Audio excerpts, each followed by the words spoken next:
En ce mois de novembre, à l'Association des auteurs des Laurentides, nous recevons une artiste qui va vous emmener dans les beautés, le côté sauvage de ses inspirations.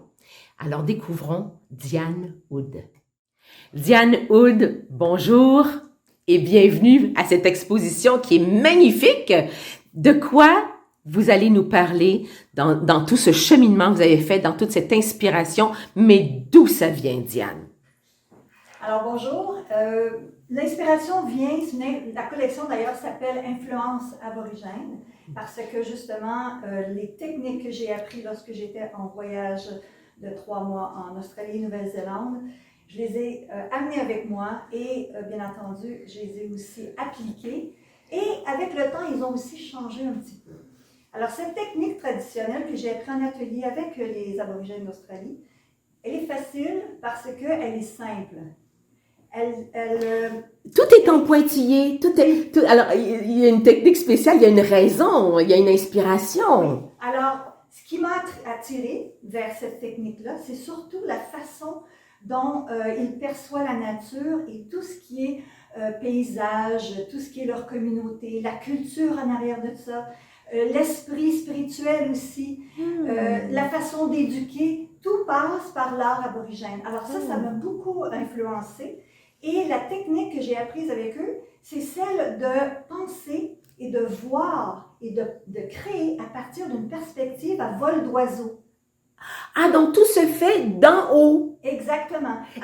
Oui. Alors, ce que vous voyez ici, ce sont des créations de Mousse et Likin que j'ai intitulées, c'est une série de 12, intitulée Études des mousses, qui sont de 3 différents pays. Ici, j'en ai 6. Mais elles font partie d'une collection de 12. Et ce que j'ai voulu faire, c'est montrer à partir du pointillisme sur un dos noir. Alors, on met en gesso noir et on crée ce que l'on voit. On le retranspose sur la toile et à force de petits points de couleurs qui sont les couleurs de la nature, et on superpose des couleurs pour justement donner de la profondeur. On a ces toiles qui sont des toiles la collection est partie en France en 2022 et a reçu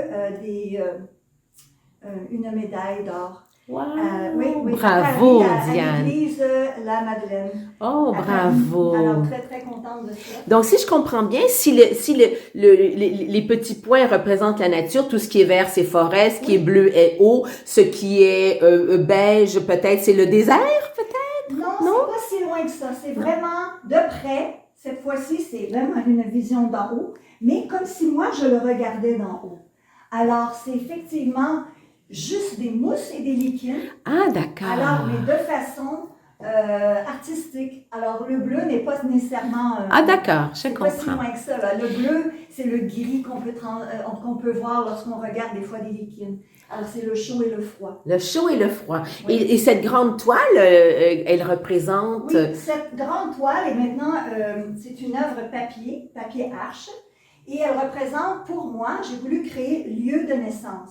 Lieu de naissance, encore une fois, avec cette vision qui vient à vol d'oiseau.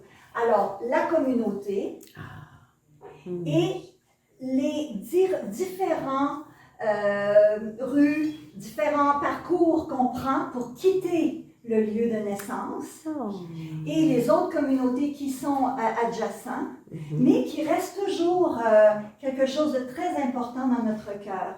Et les toiles, cette toile-ci, elle a un petit quelque chose pour exprimer. Le lieu de naissance est un endroit de puissance. Toute notre vie, ce berceau fait acte de présence et nous rappelle haut et fort que son énergie est notre fort.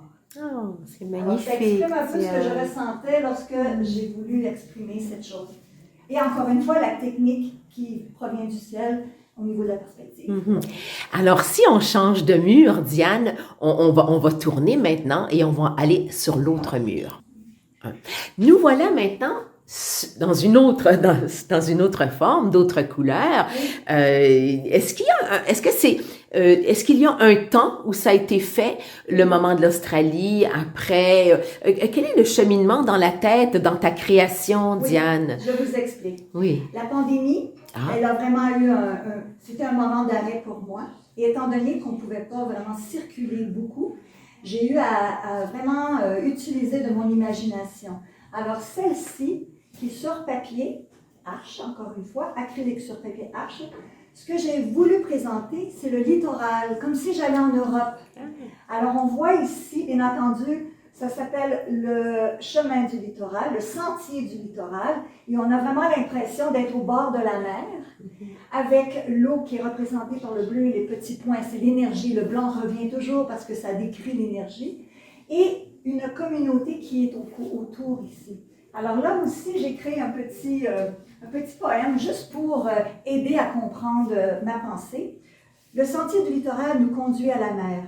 Les vagues hautes et fortes font des incitations douces amères. La collectivité à côté forme des cercles à décoder. Ah, d'accord.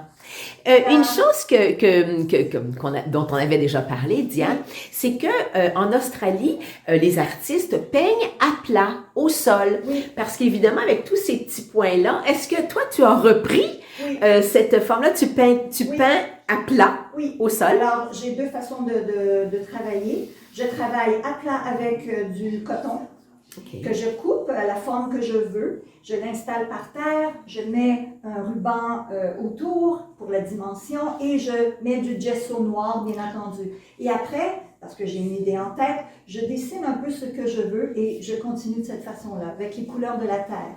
Une autre façon que je travaille aussi, c'est sur une table. De la même façon, j'utilise le papier arche, je le mets sur la table et je fais le même parcours avec le ruban. Et encore une fois, avec l'idée. Mais des fois, j'y vais avec le gesso, mais à moitié, pour être plus, disons, dans la modernité. La modernité. Et tous les petits points se font avec quel genre d'outils? Alors, initialement, j'utilisais des pinceaux. Mais je trouvais que c'était pas assez rapide pour moi parce que ça demande beaucoup avec de tout temps. Le nombre de petits points. Ça demande beaucoup de temps. J'ai une toile même qui prend jusqu'à 400 heures pour être faite. Oh là là. Mais j'ai découvert qu'en utilisant le bambou de différentes grandeurs, je peux vraiment créer des atmosphères extraordinaires et des profondeurs aussi. Merveilleux.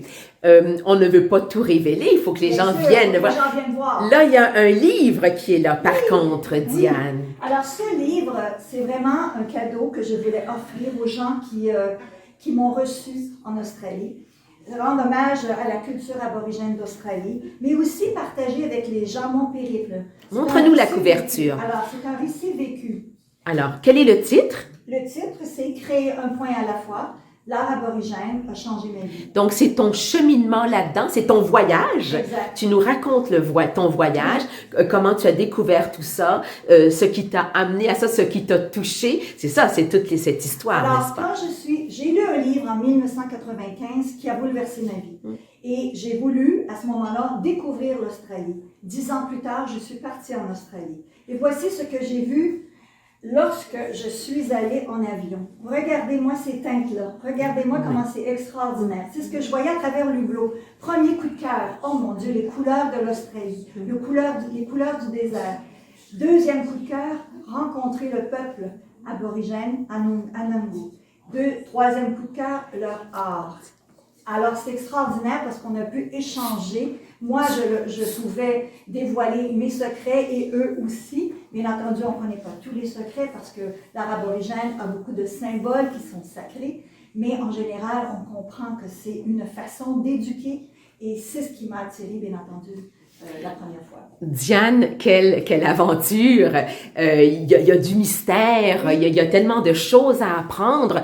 Je vous invite vraiment, cher public, à venir voir cette belle exposition, à venir découvrir le cheminement de Diane. Est-ce que Diane, tu seras présente lors de ton exposition à certains moments donnés? Est-ce que les gens pourront venir te rencontrer? Oui, le 26 novembre, je vais être ici présente de 14h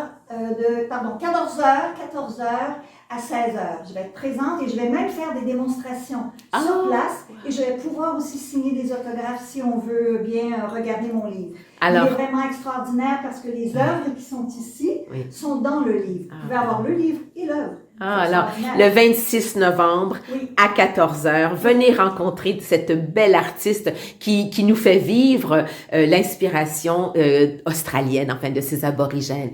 Au grand plaisir, Diane. Merci. Merci beaucoup de l'opportunité.